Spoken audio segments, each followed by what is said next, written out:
How to log in into Paycom employee account. Let's get started. Launch your preferred browser. Now type in Paycom employee login and search for it. With that, different website links will appear. Click on the very first one website option, paycom.com, open it. With that, you will be directed to the official website of Paycom. Now over here you will see this option of login at the top right corner. Click on it. Now select the option of employee.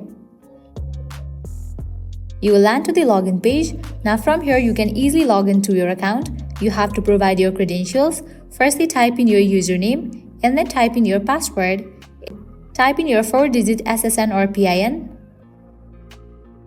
In the case you have forgotten your username or password, you can click on these options to recover it.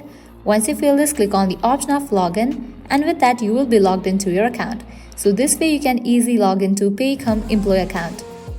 At the end, if you guys find this video helpful, don't forget to like, share and subscribe to our channel. Thank you.